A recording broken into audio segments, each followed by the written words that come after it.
Welcome to the Quantum City Initiative, a show about the most important stories, ideas at the intersection of AI, cities, real estate, and the leaders shaping the future of how and where we live and work. Do you save and reinvigorate cities, or are you building new ones? What is most critical for cities in the future with this sort of AI factory race to work?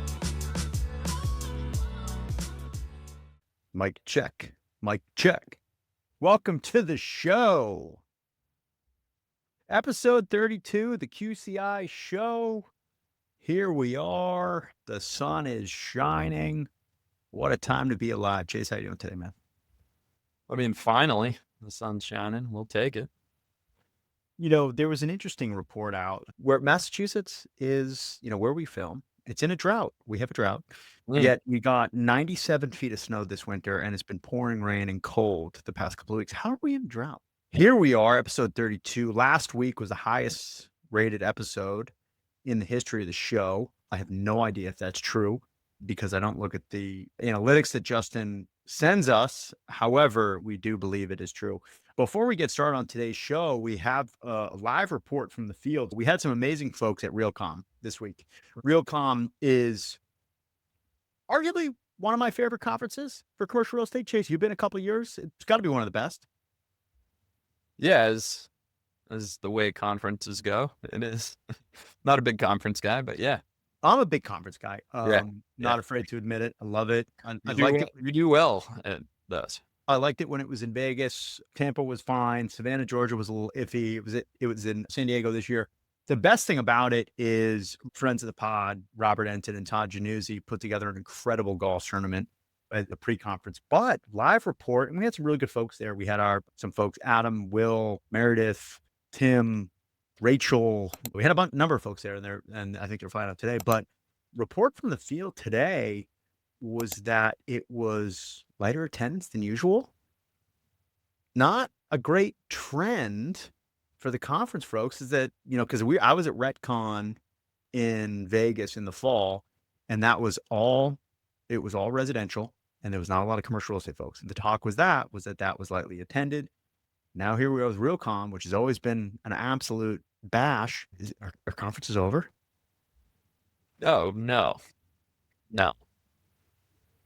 Definitely not. I just think coming from not the conference guy. Yeah, well, they're mostly over for me, but it's a shame. San Diego's a great city. I mean, Top Gun, man. Top Gun. Phenomenal. Yeah. Great flick. Well, better. We'll report more, or maybe we won't next week on Real Comm. We'll see. You'll have to tune in next week to find out. Anchor story this week.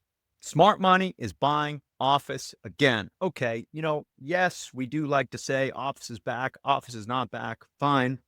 But listen, after years on the sideline, what we're talking about here is capital on the sideline. The dry powder has been on the sideline.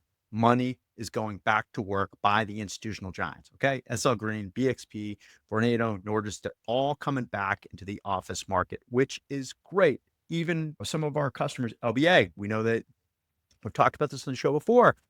They weren't super bullish in the office market. They didn't invest there. They put a ton of money into industrial. They're coming back in. They're buyers in today's market. Okay. Well, here are some stats. Q1 2026, the office investment sales hit 20.5 billion.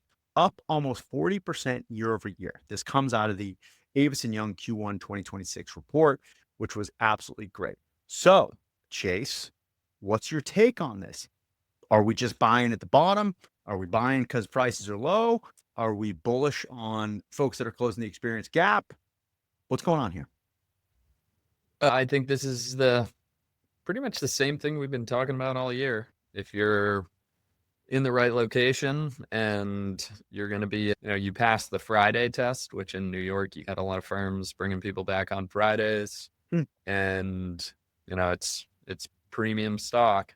There's going to be money available is always the leading indicator for investment sales. I think the leasing numbers we talked about the last few quarters, New York's obviously doing well, despite, I think the interesting thing that'll start to play out in 2027 is, we've got between California and then, what's going to happen in New York and some of the other states of that ilk Are they going to continue to drive out kind of the economic engine folks with some of their policies?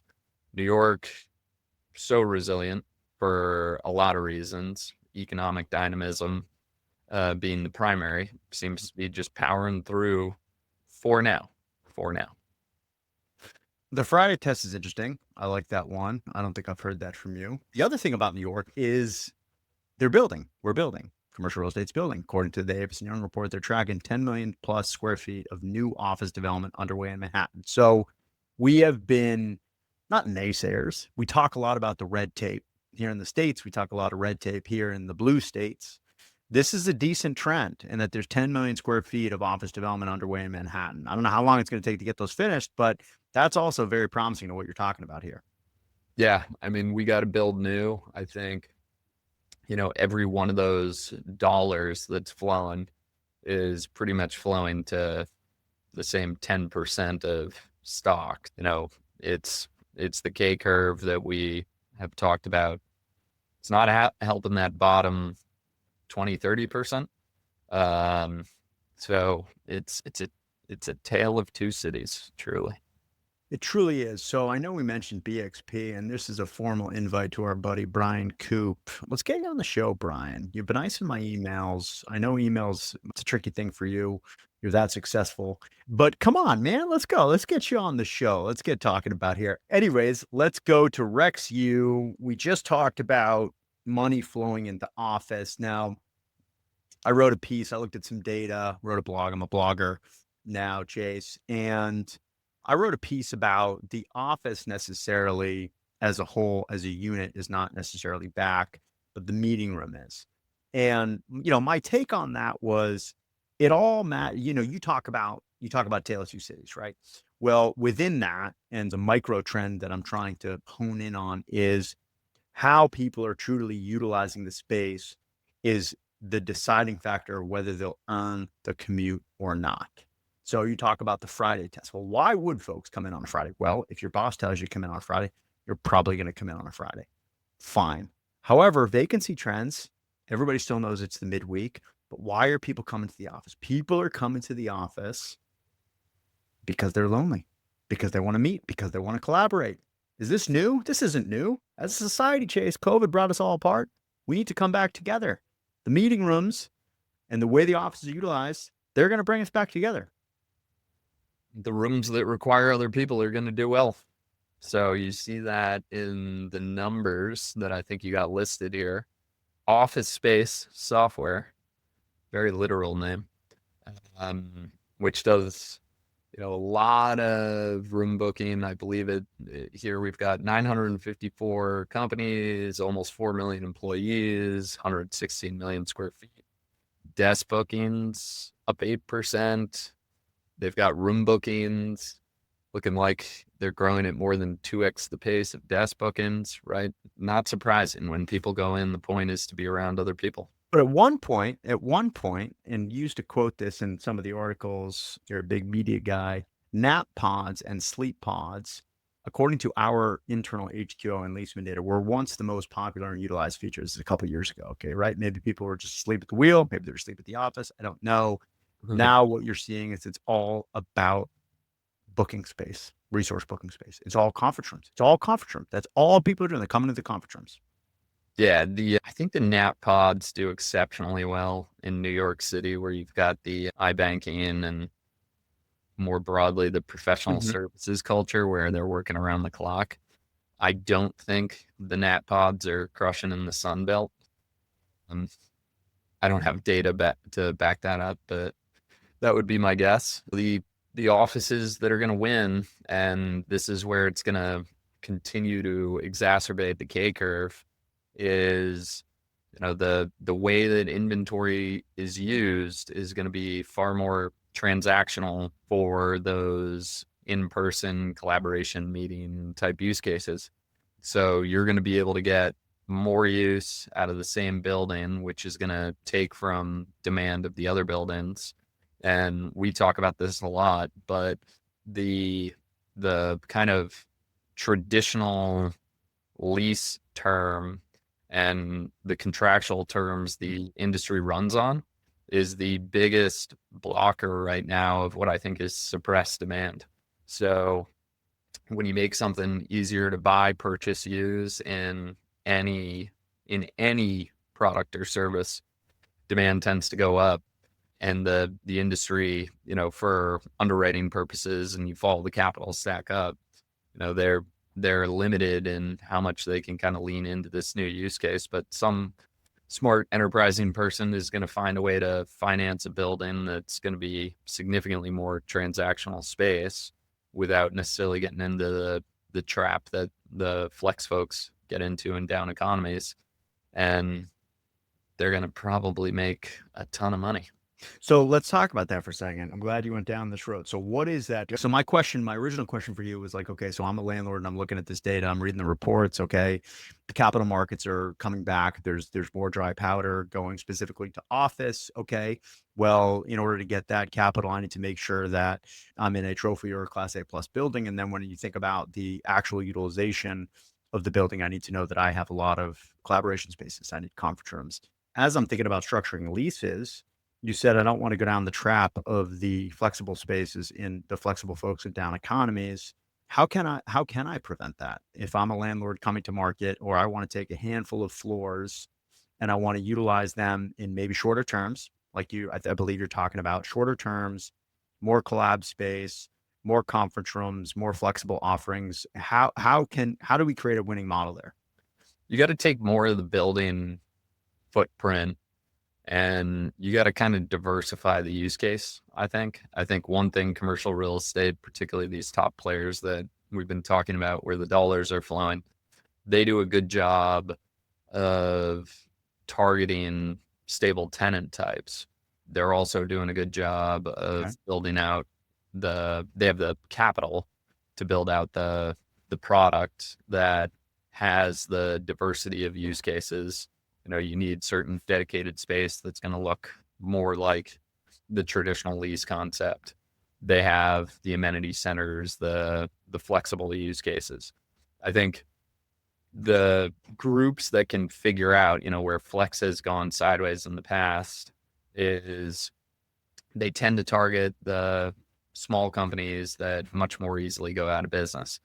And so when it's both the short contract and poor credit tenants, there's just a litany of risk. And it's like, all right, how do you get enough, I think, density such that you're reaching enough of those small companies that in some sort of, adverse economic event, you're able to reach enough of them that you're almost oversubscribed to your space, which I think is ultimately the way that kind of that down market flex business model needs to work. I think Industrious is the perfect example of a group that nails the up market, right? Super premium, really nice, good for meetings, conferences, short-term space, things like that. But they're still, they tend to be more up market than down market. Why is that? Is that a marketing thing for Industrious? What set them apart from, let's say, what WeWork ran into when they were getting their IPO pulled and all that nonsense that was so wonderfully articulated in the HBO show? Well, I mean, first and foremost, it helps not to be a cult. So I think Industrious had that gone for themselves. I don't know. Cults and religions are some of the best businesses out there, my man. But yeah, they have meteoric rises and meteoric falls, which is exactly you look at the curve and the trajectory of both cults and WeWork. They follow the same curve, and now that they're not a cult, they're following a more normal curve. But Industrious focused resources on quality over scale initially. They kind of nailed their quality model when you look at number of locations and things like that. And now that they're, within CBRE, they have the backing of an incredibly stable platform to go get scale off of. So I think they're incredibly well positioned for the next 10 to 20 years, which I think we're going to see that the whole concept of flex as its own kind of category doesn't make a lot of sense. It's just a contract term. So we've talked about that a lot. Okay, let's talk about the quantum review this week. Nailed that. The quantum review this week. You've talked about this one quite a bit, okay? NEOM. You've talked about this. We focused quite a bit of resources on this with Strata, the conference that we had last October, sneak peek. We just locked down the date for this October. So we'll be marketing to you folks soon. Let me give you the background primer on NEOM. It's a $500 billion cautionary tale. NEOM launched in 2017 as a centerpiece of Saudi Vision 2030. $500 billion futurist megacity owned by the Public Investment Fund.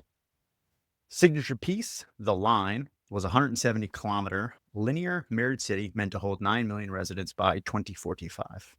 They had other fun things, ski resort in the desert, Oxagon Industrial, bunch of other resorts. In 2026, it is being scaled back significantly. Projections are cut by 300,000, or resident projections are cut by 300,000 by 2030. Cost estimates balloon towards 8.8 trillion by 2080. So that's a forecast of 8.8 trillion. Contracts were canceled. The Asian Winter Games were moved to Kazakhstan, out of there. NEOM is being repositioned as far smaller. So, Chase, was this just too many grand aspirations of a future city? Was this met with the reality of it's actually really hard to build? There's ultimately unlimited money with the Saudi PIF, right? I know that's not entirely true, but yes, we talk about a lot of the investments in the Middle East and specifically this region. There's far less red tape. They move pretty quickly. We were just touting Dubai in last week's quantum review. Now we have a little bit of a cautionary tale here. What's going on? I think there's a number of factors. So, first and foremost, just from a strategy perspective, you got to look at the timeline in which Dubai became Dubai. It was not a, overnight success. It was, I think it really started in the 80s. They have that time lapse video that a lot of people have seen where it's like a blank desert and then over 30, 40 years, you see it turn into what it is today. I think, trying to NEOM, the way they described it in terms of, 9 million residents by 2045, that's basically, much bigger than I think a lot of people's aspirations for creating, something Dubai-like. And when you look at the scale of Dubai, so it's like in startups, you can have a big vision, but you got to nail the MVP, which is the minimum viable product for those of you who don't live in startup land.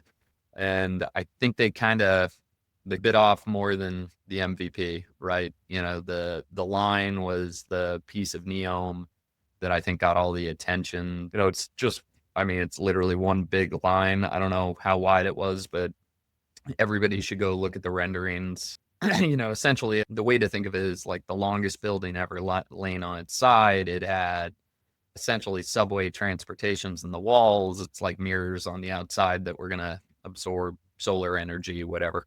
A lot of academics in it, which, that's probably the first red flag. And I think they took this on at a time where they've got a bunch of other mega developments happening around the country. Good to be focused and nail something rather than super broad and not too deep but shallow. So it's been fraught with problems. And then, when you look at what's happening with your comment regarding unlimited money, there's a lot of disruption to what's going on in the Middle East. And I think probably everyone over there is being more conservative. The United States, I now believe, and we should fact check this, but I'm pretty sure we're now the largest exporter of oil and gas with everything that's happening with the turmoil in the Middle East. So they're looking at those numbers. What'd you say it was 8.8 trillion? Well, the unlimited might not be so unlimited. So it's hard to make money on that oil if you can't ship it out. So I'm sure that impacts it. And one of the things that Dubai got right, you just think about that 9 million resident number.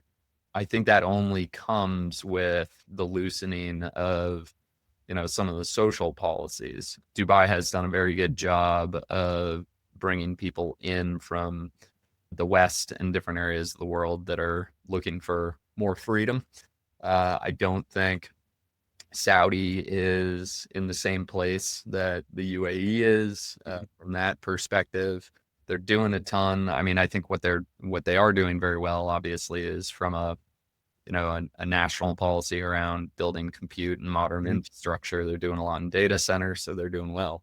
But that whole citizen-centric design and the individual liberty parts, like in order to get the types of people I think you want there, you got to nail the social policy alongside of it. Yeah, I mean, it looked great. The brochures looked great. The renderings looked great. The photos looked great. I think you nailed it with MVP. I think there's a lot more to a city or to a futuristic city. Listen, I do love the fact that people are taking swings at creating a city of the future. You and I have talked about this. I think, we've talked about quote unquote legacy cities, the power players like Boston, New York, and so on, and the infrastructure issues that we do have there.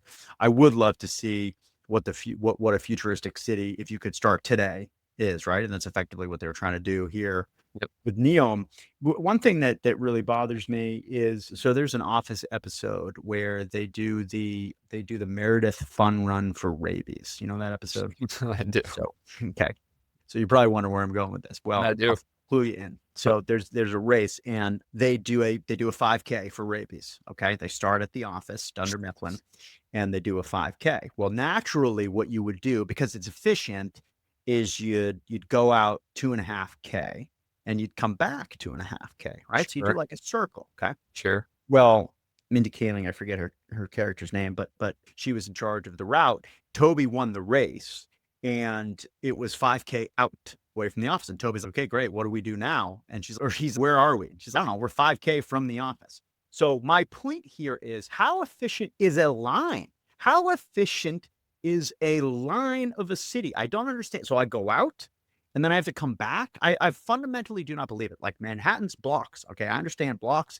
Boston is, I guess, blocks. It's circles. It's triangles. It's cobblestone streets. Fine.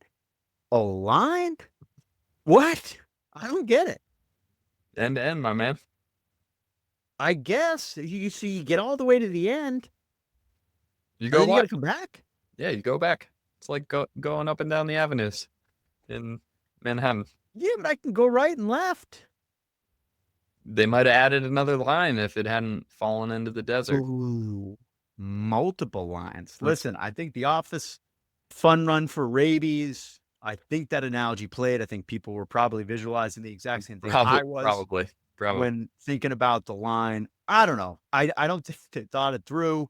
Well, I think it's ultimately a example of central planning gone wrong.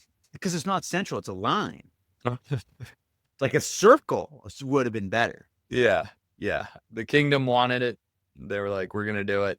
They didn't necessarily think about the demand, but hey, that website, what a heck of a website. Marketing was electric. I'd love to know how much they paid for that website, because that thing was, you can still go look at it. The thing is sick. And if they're looking for another website and looking to overpay for it, happy to have my Claude code agent write a website for them. Yeah. So reach out. Make it a circle. Bend the line. I'm actually going to hit the contact us page. And I'm going to say, have you guys thought about taking the line and wrapping it? No? All right, fine. Let's go to quick hits. This article is about 2 weeks old or so, but it's important. We talked about extend and pretend. We talked about kicking the can down the road, right? This is what we do in commercial real estate. Well, extend and pretend is ending. We're a couple of years past COVID. Okay, debt maturities are real. They're here. Keys maybe aren't going back to the bank, or maybe they will more. MSCI puts distressed CRE debt over 130 billion. Office CMBS delinquency cleared 12%, worse than 2009. Over 100 billion of CMBS matures in 2026. More than half of that expected to default. So all that stuff we talked about, office being back in capital markets and all that money going to trophy assets, there's still a lot of debt set to mature. and there's going to be some issues. Now, there's going to be some issues that people take advantage of. So investors, they're buying a lot of distressed office buildings, 204 distressed office buildings last year, up from 133. Distressed office sales hit 808 million. I can rattle on some more numbers for you, Chase. What does this mean for us? We talked about extend and pretend. We talk about CMBS. We talk about, and it's just commercial mortgage-backed securities. I think when people hear mortgage-backed securities, they probably think about the great financial crisis. That's a lot of money. 100 billion of CMBS set to mature in 2026. What's your thought on how this is going to ripple through the market, or is it going to ripple through the market? I don't think it's not really gonna be a wave. I think the way to think of this now is, I'd say the bleeding has been maintained over the last few years, and we're still, in the grand scheme of things, I think people outside commercial real estate, it's felt like a long time, but you have buildings emptying out 2020, 21, 22, and inflation and the rate cycle was 2022. So we're coming out of year 3, year 4 here, where it's been far less painful, I think, than what people expected. But when you understand the kind of maturities and the let's say the tools in the tool belt that a lot of these folks have and the relationships that they have with their lenders, it's commercial real estate, not the everyday person in their mortgage. So there's a lot of money at stake. There's sophisticated players, so they've been doing the blend, extend, pretend thing, and now I think the money is saying, all right, the gig is up, time for us to go find our yield in other places if we don't have the appetite to put in the capital needed to very clearly make the product what the market is saying it wants, which there's concrete evidence of. So I think a lot of people just need their money back. I'd say it's now sorting rather than bleeding, right? Anyone who's coming up on this has known about it for years. So it's going to be kind of the continued ticking up of distress within the CMBS numbers as this stuff gets sorted out. And a bunch of people are going to be making a killing. You're looking at the green with their 730 million in money to go build trophy. You're a few blocks away or a zip code away where it's completely different. So someone's going to go and make hay off of this, because I think these buildings are clearing at 40, 50 cents on the dollar. So you talked about, with phenomenal transition, by the way, people wanting liquidity, getting their money back. This is just an interesting headline. We don't have to spend a ton of time here, but JP Morgan is winding down a 24-year-old core fund. So the JP Morgan Asset Management, they're liquidating its U.S. Real Estate Income and Growth Fund. It's a core plus vehicle. It was launched in 2002 with about 1.4 billion in assets. It's going to take about 3 years to wind down. Office was about 16% of the book and weighted on returns. So is there anything to read on this? You talked about people wanting liquidity. You talk about recycling their cash back into trophy assets. Is the read here that this is just a stale fund and this sort of stuff happens, or is this a canary in a coal mine here? I think it's time to move on. It's time to move on. Deploy capital in other areas. Okay, that's fine. I'm down with that. Let's talk about our who I wish was a good friend. Wish he was a good friend of the pod, Mr. Musk, Elon Musk. We talked about Elon Musk. What's he up to? I don't know, making money. Outside of making money, we joked about him being the largest landlord on the planet and interplanetary landlord. The one thing that truly just continues to make me think, I don't know, the guy's obviously special. Is he that special? What is he doing? So last week's episode, we talked about the ability for him to build data centers and compute faster than anybody else. Okay, fine. Maybe it's Texas. Maybe it's will and skill. Maybe it's capital. I don't get it. But in the SpaceX S1, the company has compressed its data center build from 122 days to 66 days. That's outrageous. We can't get data centers built across the rest of the country. Never mind in Massachusetts or anywhere else. What is happening here? What is he doing? Is it just because his name is Elon Musk? Is it just because he's got the political will and skill?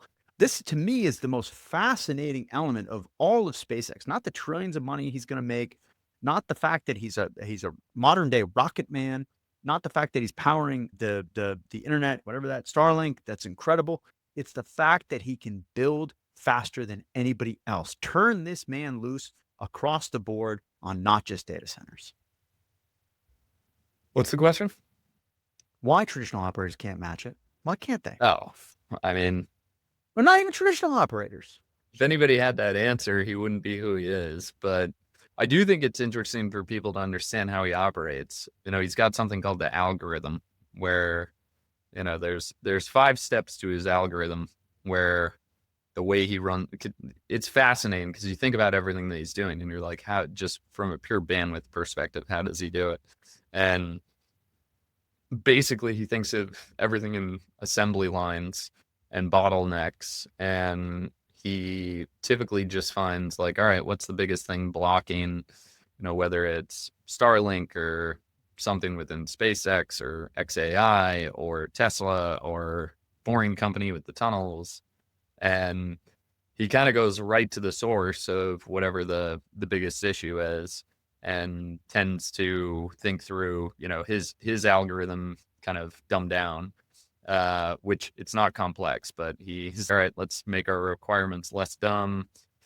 It's the whole, as my father says, clarify, simplify, routinize thing. And he just does it every day on whatever the issue is. That's it. That's how he operates. That's how he spends his time when people wonder.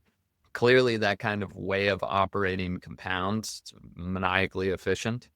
And, I do think the interesting story here as the IPO comes out is the roadshow opens today, or when we're filming this right now. Yeah. Morningstar has the company valued at $780 million. And the always on bull Kathy Wood at ARK has it at $2.5 trillion by 2030. So that's a $1.7 trillion spread. So the put and the call here is a real interesting one in terms of where people are going to be playing. And to your point about, is it Elon, Rocket Man? Yeah, he definitely gets credit for the brand, but the brand is derivative of, I would say, the track record for the people who believe in it. So 2.5 trillion by 2030 would just be insane. But if the regulatory issues hold, and he's clearly got his states where he can build data centers, and then if he truly does start putting data centers in space, then you could see the things that would need to go right for that valuation to be realized. And I don't know.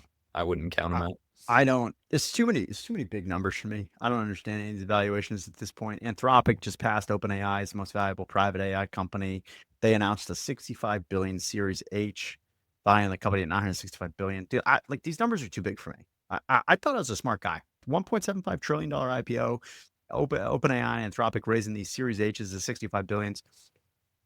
I love the trend. I love talking about billions and trillions, man, but that's a lot of capital going to work in one specific area.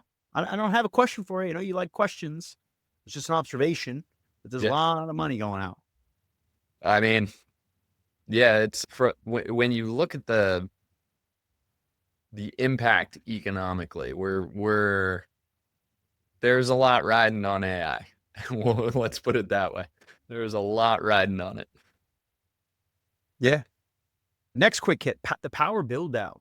Energy is the new land. We've talked about fall of the capital, fall of the power, now maybe fall of the water as the next constraint. So this is a fascinating story. The other day that I was reading about and hearing about Mr. Wonderful. Love him, by the way, Kevin O'Leary. Have you heard of his project Stratos? It's a project in Box Elder County, Utah. It spans roughly 40,000 acres. It's designed to reach 9 gigawatts. So the AI, more money going to AI, more money going to data centers. It's twice the power the entire state of Utah currently uses, right? It's a $100 billion build out. What was so fascinating about this is the biggest constraint to this build was the water. He had to buy a massive amount of water rights. Now he's got protests going obviously all over the place right now. We'll see where this nets out. As we think about all this money going into AI and Mr. Musk and all his data centers, the reality is, can we keep up? You just mentioned that Morningstar number. You just mentioned a couple of $1 trillion and all these massive companies. Are we gonna be able to keep up? Like we can barely keep up the compute now with the data centers. What are we gonna look like in 2030? Do we have enough water? Here's my callback to Massachusetts drought this morning. Do we have enough water? Do we have enough power? Do we have enough land to power all this AI usage that's happening right now? Do we have those things? I mean, we probably do. That's why we need SpaceX. I think the question is perception and, you know, the will of the people. A lot of water on the planet. Yeah, Mr. Wonderful went on Tucker Carlson, and, you know, Tucker was beating him up for this because apparently to get the land and get the initial part of the project, it only required a 3-person vote. I don't know what local board or whatever it was that voted yes on it.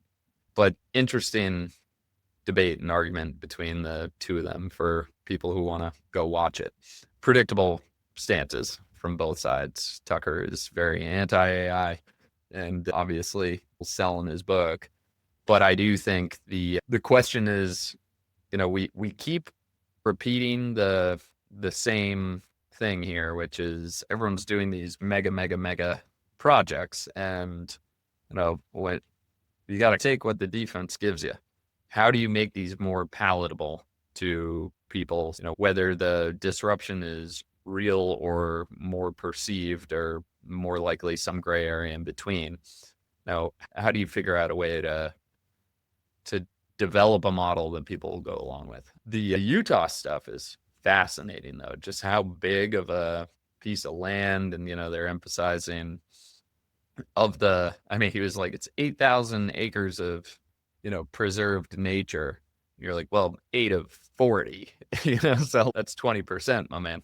So it's definitely becoming like one of the main narratives that's already a problem.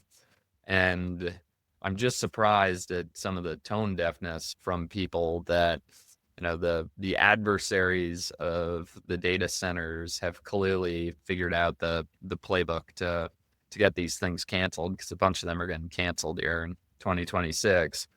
And a lot of people who are trying to build them don't seem to be pivoting, which seems odd to me. So is this a PR and marketing issue? Is this like kind of what we're dealing with here? I think mostly, yeah. You know, you've got those kooks over at Anthropic writing weird poems. You know, Bill Gurley on the All In podcasts raised this. You know, they write these weird poems about AI essentially as like human overlords, quote unquote, freeing us of our labor. Anyone who wants to free you of work typically isn't doing it out of the goodness of their heart. So I think Americans are going to be very, very skeptical about the messaging. And then you've got Sam Altman at OpenAI, who gets accused of all sorts of crazy stuff. And then Elon, when you look at the kind of 3 major players, when Elon's the most normal, like that says something. Zuckerberg stinks at PR, right? So I'm not understanding how, you know, frankly, they should just let Jensen from NVIDIA be like the spokesperson for all of AI, because he's a legend. He's a legend. He's got credibility, but he's got, you know, what seems to be substantially more EQ and finesse than everybody else. He's not cavalier about, you know, impacts on kind of the average person. And he's really the only one that when you listen to them talk, you're not like, don't say what you're going to say. He makes you feel good about it. So anyone in the business should essentially just send their news to him. In NVIDIA, we trust. And by the way, Chase called Anthropic kooks and said some mean things about AI. I would never say that. That's not the stance of the show. I don't want them coming after me. I don't want the AI coming after me, dude. I don't want any of that happening. Well, it's the guys who are making it that weird me out. They're totally normal. They're loving machines. Poems are just like the creepiest things in the world. Seriously. Yeah. Just don't come after me, guys. Go after him. Oy, oy, oy. Don't come after me. One more bit of news this week. Have we talked about the infrastructure required for the Olympics? I don't think we've talked about that. I don't know. For some reason, I thought we Olympics? talked about. Yeah, I don't know. World Maybe not. World Well, World Cup. well, no, I know, but there's a common. Every time the Olympics has a vote, right? We were involved in trying to get the Olympics to come to Yeah, I went Boston. on local TV and debated the guy. But the idea was that the infrastructure in Boston can't support it, yada yada yada. So that was my long-winded way of introducing. Yeah, the World Cup is here. It's coming. It's June. It's set to run June 11th to July 19th. It's about to stress test 16 cities at once. The talk, I don't know if we believe it or not, the talk in media, whatever it may be, is it's a disaster. Traffic is a nightmare. Cities can't support it. My goodness, how dare we try to bring an absolute World Cup classic global fanfare event to the city of Boston, even LA, Mexico City, whatever it may be, MetLife Stadium. People are terrified about the amount of traffic coming in and out of that. Is this going to be good, bad, ugly, indifferent? What's your take on this? From an infrastructure perspective, not who's going to win or not, or will U.S. men's team win or not, but Well, it's definitely stress testing, load testing the system, which think we know how that's going to go. There's going to be all sorts of not well. social media videos and all this of the traffic jams and all that stuff. I think that's going to be relatively normal. I think it will be. Take the friendly game that was played this spring down at Foxborough Stadium, and all the talk about how overwhelmed it was. When you think about this from a pure math perspective, Foxborough Stadium, when it's sold out for a Patriots game, is not holding more people for the World Cup game. The seats are capped. So I don't understand what you mean. So if you can fit 45,000 people in Gillette Stadium every Sunday for a Patriots game, right, the 45 you can't make the stadium bigger without additions, and from my knowledge, there are no additions to So then what are we talking about? I mean, look, are you gonna have more people staying at hotels and all that? Sure, but do we handle that for conferences? I can't quite make the math work on this, but then the problems seem very real. So like the log jam getting out of the friendly match was apparently very bad on Route 1 for Foxborough. But I also know a ton of people who have said, yeah, I got, a Sunday night game at Foxborough and I didn't get home till 3 a.m. Yeah, what's the difference? Well, the difference again is the narrative and the perception. So there's a bunch of people that, for whatever reason, want getting home at 3 for the World Cup versus getting home at 3 after, whooping the Jets or whatever it is. It's not a different problem. Now, I do agree there is a problem. We seem to have kneecapped ourselves on the ability to build better infrastructure in this country, which is a huge problem, but not totally fair to say certain states do better than others. But I don't know. I think this is will the world keep spinning in US, Canada, Mexico when we come fall and the World Cup's done? Yeah, I think so. I think it's fantastic. I don't understand. You articulated it so well. The Patriots play there almost every Sunday. MetLife is full nonstop for other games. Is this going to be a boom for local economy? Absolutely. It's going to be, hotels are going to be great. People are going to be coming in and out of Boston. The traffic stinks here no matter what. Yeah. Guys, I don't understand it. We've talked about the infrastructure issues outside of the World Cup. That's what we need to focus on, not the fact that because we have such an incredible opportunity to host the World Cup, my good, this is amazing for Boston. Yeah, but see, you like stuff, and one of my like favorite, stuff. yeah, one of my favorite stand-up comics, Sebastian Maniscalco's got a great bit where he says, "I like to be bothered," and I think we have a lot of people that like to be bothered. So it will be the most recent thing over the next 2-3 months, and then they'll find something else to be bothered about. We'll go deeper here because, again, this is an infrastructure play. I'm dying to see how this plays out. Not going to be great. People aren't going to be like, oh, wow, that wasn't as bad as I thought. Like when you have a lot of people in a small space, like it's gonna be tough. Sure, but like we can have fun. We can have fun with it. We'll put Yeah, on you the don't have to Stratos be song, right? like you could focus on wow, what a great way to bring humanity and different cultures We together. all hang out together. It's the World Cup. It's going to be great. Right. I am dying to see. I would like to see the commute studies. We'll bring that up after a couple of games in Boston to see if I'm sure somebody's going to do the traffic patterns and the commute studies between a Sunday night. Yeah, which you can predict. There's not a lot of ways to get into Foxborough. I could No, make I know, but I guess to your a point is recommend if do it's it. log jammed on a nationally televised Patriots game, it's going to be log jammed for certainly the France, Paraguay, or England, whatever those big games are that are going to be here in Gillette. How can it be that much more worse? There's not going to be a lot more car. I don't know. I think the only thing could be the vuvuzelas. You know, Those things are electric. Well, they're actually not electric, but they are unbelievable. I cannot wait for that. I can't wait. I think it's just the Glad- people. People don't want soccer hooligans or football hooligans coming into Boston. We're just an People don't angry like group of stuff. people. Yeah. There's just the person. Like everybody knows one of these people. It's like they like to not like stuff. I can't wait. Oh, it's gonna be great. World Cup. Get a couple of soccer balls. Get a couple of footballs. Got 32 in the books. It's great. Great. We ended on the World Cup. Nice and We're going to keep the improvements coming. Keep the feedback coming. I was joking in the beginning, we do look at the analytics quite a bit. We look at across all social media platforms. We do appreciate the people that do comment, that do share. We take your feedback quite a bit. We're working on some more guests. We've been heads down on a couple of really cool products and a couple of really cool events that we got kicking for the back half of this year. We'll get some guests back on the show. We'll be filming the show live, co-located pretty soon, and we'll be on the road in a bit. Enjoy the rest of the week, everybody. Thanks for coming out. great show.